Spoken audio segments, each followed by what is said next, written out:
back to the Beach Bum Bookworm. I am Tiffany. I'm so glad y'all found me again today. My channel is all about cozy mysteries and romance books, and I've been anticipating this video for a little bit because it's my favorite cozy mysteries of 2023 so far. I have 10 books, and I want y'all to know how much of a sacrifice this was to make this video for you, because that means I had to narrow it down to 10, and it was hard. I don't read a lot of books that I don't enjoy. And I think that's because a lot of people will say, you rate your books very high. I know what I like.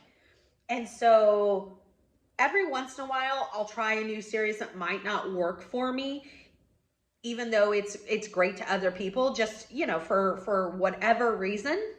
But I still went in thinking I was going to love it. And for the most part, like I said, probably 90% of the time, I absolutely do. And I'm here to talk about the books I love. So let's do it. My favorite cozy mysteries of 2023 so far. Oh my gosh. Here we go. In 3, 2, 1, go.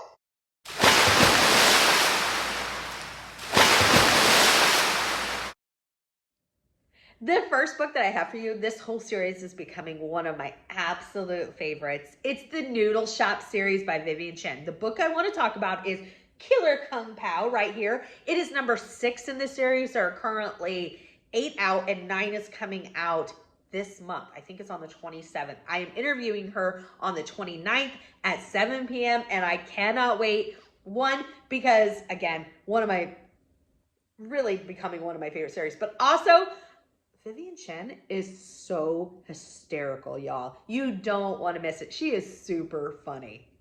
So this series has gotten better and better and better. And each time I think, oh, this series has just have to make my favorite list. And this book is my favorite of the series. So Lana works for her family's noodle house called Holy Noodles. And in this one, she is, at the beginning of the book, she's walking out to the parking lot. She's talking to the manager of the Asia Village. And they witness a fender bender between two people who are known in this community. And both of them are pretty dramatic and over the top. And they get out, they start yelling at each other, this and that. They each are blaming the other person.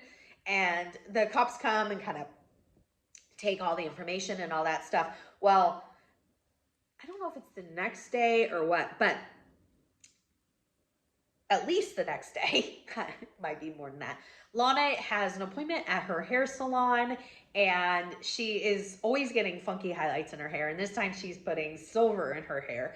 And so she is ready to pamper herself and just have a quiet day at the salon. She gets there, she meets up with Jasmine, who's her hairstylist, and they're getting things started. And she sees both the ladies who were in the fender bender, and lights go out in the hair salon, and people are like, oh, it's a blown fuse, don't worry about it. So when the lights come back on, Millie, one of the ladies from the fender bender, is dead. She was getting a foot bath and has been electrocuted by a nail lamp.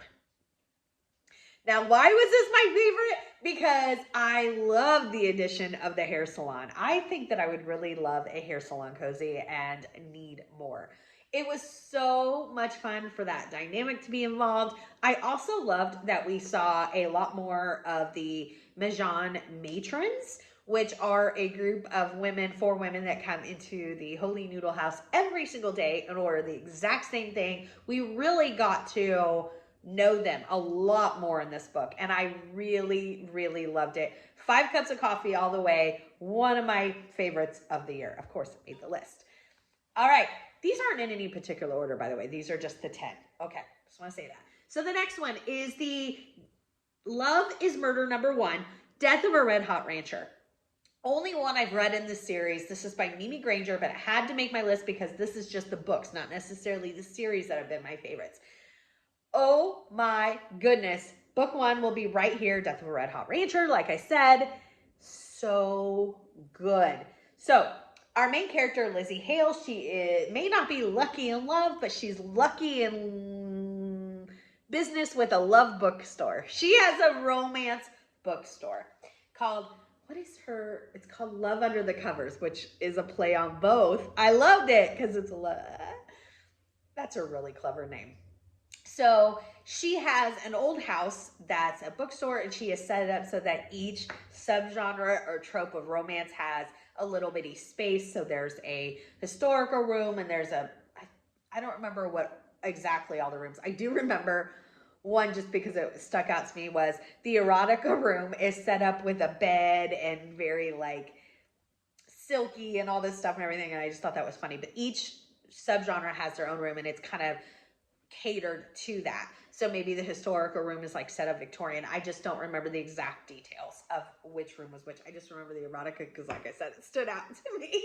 So at the beginning of this book, this guy, Brody, he comes into the Love Under the Covers shop, and he is clearly the big man around town. Everybody wants him. All the ladies want to date him. He had been in some commercials and acting, and so he was very wealthy and very well known. And I honestly thought he was going to be the love interest for Lizzie. That's what I thought at the beginning of the book, and he was not. You know why? Because he ends up dead, and Lizzie's trying to figure out what's going on because, one, there's kind of a link back to her, but two, because she had went out to his house. I don't want to give too much away. But also, Lizzie is very invested because nobody else knows this, but the night that he was killed, Lizzie sees him at her aunt's house, and she sees the aunt and him actually together, and she thinks that they're maybe dating and that her aunt may be involved or at least knows something more, and so Lizzie's trying to figure out what's going on. It was fantastic. Unique, funny, great characters. I can't wait for another one in this series. It is out, so I just need to get it. Next up is Kale to the Queen. This is the first book in the Kensington Palace Chef Cozy Mystery series. This is by Nell Hampton, who I did not realize until like 2 days ago when I was putting all this together and doing my research, that Nell Hampton is Nancy Coco, who writes The Fudge Shop, and Nancy J. Para and a couple other names. But I had no idea. The Oregon Honeycomb, all this is by the same person. I didn't know that. I had no idea. No idea. So this one was fantastic. I cannot believe this only went 2 books because the first one was phenomenal. So it features Carrie Ann, and Carrie Ann takes a job of a lifetime. She becomes the new personal chef to the royal family at Kensington Palace. And she gets there, and there is, of course, very staunch rules and very much structured. This is the way it has to be done. You have to wear your security badge. You have to go through these security doors. You know, you can't be here at this time. You need to be all of those things, right? There's curfews. It's just very, very structured to keep everybody safe, okay? And I think it's the groundskeeper or like the landscaper ends up dead, and it kind of throws Carrie. She can't be in the kitchen where she was at because I think that the murder happened right next door or right outside or something like that. There's a reason that she no longer can be in her kitchen, and of course she needs her kitchen to be able to cook, and so she has to use the main kitchen, which is run by another chef who has no interest in sharing it. It was so good. I haven't read number 2. I will be very soon, but I cannot believe it only went 2 books. It is a real shame. Next up is probably in my top 3 favorites of this year. It is the first book in the Spice Isle Bakery series. Book 1 is called Against the Current. This is by Olivia Matthews. I loved this. I thought this was phenomenal. So Lindsay opens up a West Indies bakery with her family in Little Caribbean, New York. I loved all of the cultural references, the food. Oh my gosh, I love that region of food. It's like my favorite, but I don't know that I've tried many bakery items, and just the spices that were used, I know I love so much. They are mouth-watering recipes, mouth-watering. I absolutely loved the grandma. She's like this retired fashionista. I loved her. She's sassy and spicy, and oh, she's like my goal. I can't wait to see more of her. And in this one, they're like preparing for the grand opening of the the bakery, and some guy who, I think his name was Claudio or something like that. He owns a bakery in the same area, but it's more like artisan bread and stuff like that. So I don't know why he was all in a frenzy, but he comes over and he's like, there's not room for two bakeries, and causes this big scene, and he's very hostile and aggressive, and Lindsay gives it right back to him. Well, then he ends up dead. So you know what it looks like. Everybody, Lindsay's trying to figure out what's going on. I highly recommend this, and book 2 just came out, and I am on the wait list for it, and I cannot wait. Next up is number 3 in the Sophie Kimball series, another one that is becoming one of my favorite series of all time. It's probably already on there, to be honest. This is by J.C. Eaton. Book 3 is called Staged for Murder. This one was my favorite one of the series I've read. I've actually read these out of order just because, I don't know, I messed up somewhere. Clearly, I have no idea how that happened. Okay.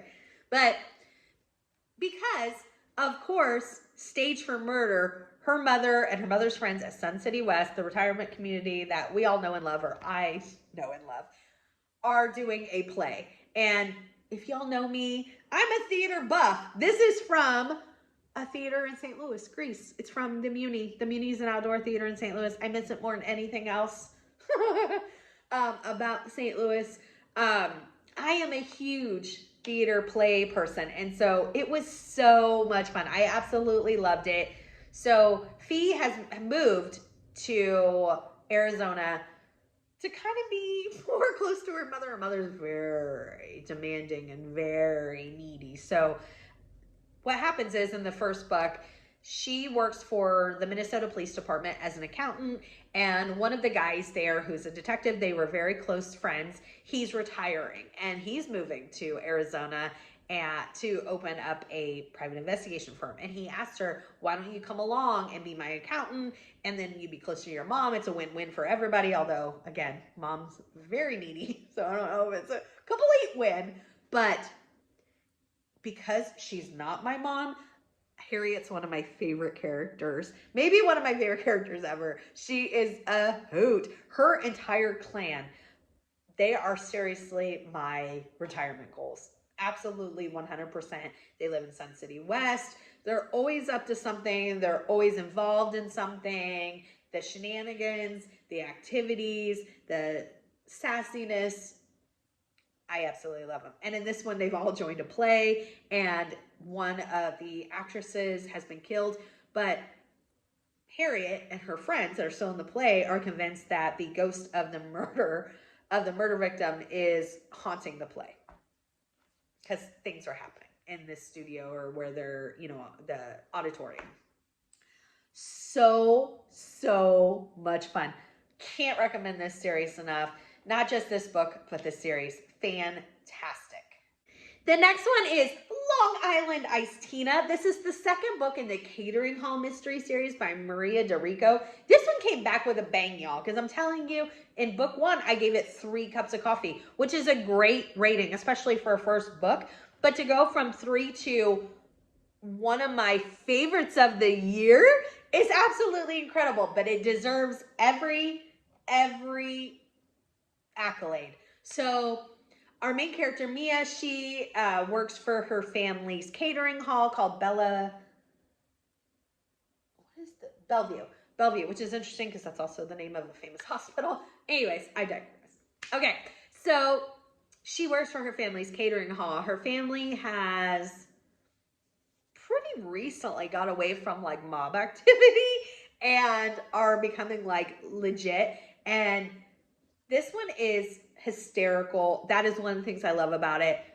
Ellen Byron, who is Maria DiRico, is so funny. This series is one of the books that I would say, or one of the series I would say is the funniest, like laugh out loud funny. So good. So in this one, Mia is going to host a bridal shower at Bellevue, which is a catering hall that does events, for her friend, Nicole. And Nicole's stepmom has also set up a bridal shower at another big fancy banquet hall because she wants things over the top and this and that. So you see both bridal showers. And then the first one's at the big swanky place, and the gifts are extravagant, the food, everything's extravagant. So now we're getting ready for Nicole's bridal shower at Mia's place, Bellevue. And it's all set up and ready, and the gift from her stepmom, Nicole's stepmom, is this painting. And this painting is believed to be stolen. And her stepmom's like, I didn't have anything to do with this. I don't know what this gift is. I didn't, bring it and whatever. And there's this big public argument between the stepmom and I believe it's Mia's grandmother or Mia's best friend's mom or something. There is a public fight between the stepmom and somebody close to Mia.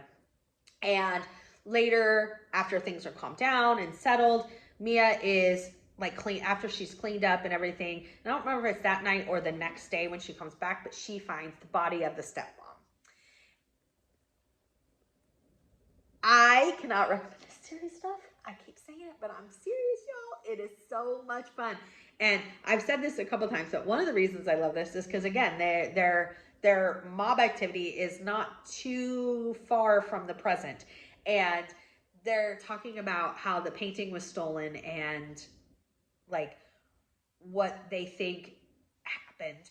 And they were like, that is a fantastic way to smuggle things or to steal things. And they're like, we could do this. And like Mia has to rein them in. She's like, no, we are not in the mob business anymore. We are not in the, below the board. We are in a above the law establishment. We run a catering hall now. I was laughing out loud. I absolutely love it. Next up is Curds of Prey, which is the third book in the Cheese Shop series by Korina Moss. You guys probably aren't too shocked because you know how I feel about this series. I absolutely love it. But this book is the best of the series. Why? Because each book gets better and better and better. I am so amazed at this series. Okay, I know part of it's the cheese, but the series itself is fantastic. It features cheesemonger Willa, and she has opened this French-inspired cheese shop in Yarrow Glen, which is a small town. I think it's in California. I think Yarrow Glen's in California. I don't know if I wrote it down. Sorry. The cheese shop is Curds Way, and it sounds amazing. I want to go. I want to go so bad. But the whole series is fantastic because I love the town of Yarrow Glen. I love the side characters, the young boy, I can't think of his name. I think it's Archie, but I could be saying it wrong. And the retired teacher that works in her shop. I absolutely love them as side characters. I love the two men in this series. I can't recommend this series enough. So in this one, it was so much fun because there was a lot that happened in this book that could really affect the growth of the series, which is so fantastic to me. So Willa is going to do a bridal shower for this couple that are both very high profile. Like they're both high profile separately and powerful families. One's like related to the mayor, and the other one's just from like a family who's been around for forever. So they're both very powerful, and together they will be like a monopoly of power. But there's secrets. There are a lot of secrets about this bride and groom. Yes. And one of the secrets really affects Willa because it involves somebody very close to her and someone we were getting to know and may change the trajectory. I don't know. I have to wait for book 4. Oh my goodness. So good. There's a guy that rides in on a like white horse. So much about this series. I can't recommend it enough. It gets better and better. And the cheese recipes, y'all. Oh my gosh. They sound fantastic. Love it. Love it.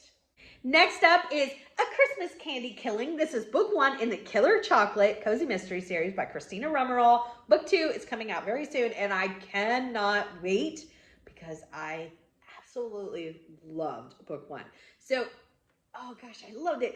It features twins, and I believe their names are Alex and Hannah, and they own Murder and Mayhem, which is a bookstore and chocolate shop. However, it's a mystery bookstore, so their chocolates are named after poison chocolates. So it's like, here's your strychnine strawberry. I always use that as an example because I don't remember any of the other examples, but they all have like that sort of name to them.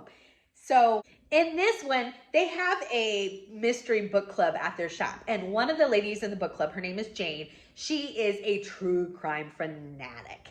And she's always thinking that she knows people on the true crime documentaries, which I feel is really relatable because sometimes I do too. I don't watch them, don't get me wrong. But like when I see stuff, I'm like, that person sounds familiar. Looks familiar. So I gotta stay away. But Jane, however, loved her some true crime. Okay, so she tells, I don't know which twin. I don't remember which twin. I didn't write it down. I'm sorry. But she tells one of the twins that she thinks that somebody she saw on a true crime documentary lives in their town now and is hiding from like murder charges. And, you know, everybody's like, oh, Jane's always talking this way, this and that. But the twin goes over to her house and she's supposed to be getting the details and she finds instead Jane's body. Well, of course it looks like she was involved. They also have another prime suspect who is a handyman because he was seen like leaving the crime. Such a good debut. I can't recommend it enough. And the second one, the covers on these are fantastic. The second one comes out soon and the cover on it is also fantastic. Job well done. I cannot wait for number 2. Last one that I have for you, I actually realized this is only 9, but anyways, alas. I have 9 favorite cozies for you. Is Death on Windmill Way. This is the first book in the Hampton Murder Cozy Mystery series by Carrie Doyle. And I was so surprised at how much I like this. But it takes place in the Hamptons. And I've never read a cozy that takes place in the Hamptons. It was a really cool dynamic. And I absolutely love the setting. I thought it was so fun to see that environment. And our main character, I can't think of our main character's name. So sorry, I cannot think of our main character's name. She buys this inn in the Hamptons. And then she finds out after she buys it that a lot of the previous owners have died under mysterious circumstances. And there's a lot of stuff going on at the end. Well, then she, of course, wants to know what's going on. So she starts investigating, but then stuff starts happening at the end. Like nobody's dying, but there's definitely things that are being sabotaged. Like I remember there was a part where she was up on a ladder, like putting stuff away, and she turns around and the ladder's gone. So she's kind of stuck up where she is. Stuff like that, or things that can maybe hurt somebody, but not necessarily, you know, kill them. And she just wants to know, did I buy, you know, a dud? So much fun. I loved it. I can't wait to get to number 2. Like I said, the Hamptons was such a fun place for a cozy. It was during the height of the season. I absolutely loved it. Those were my 9 favorite books, not series. I keep wanting to say series. 9 favorite books of the year so far. Let me know what have been your favorite books of 2023. I really do want to know because I will be putting those up on my list, on my TBR. So let me know what your favorites have been. Give me a big thumbs up for this video. And until next time, may all your future reads be 5 stars. Bye, everybody.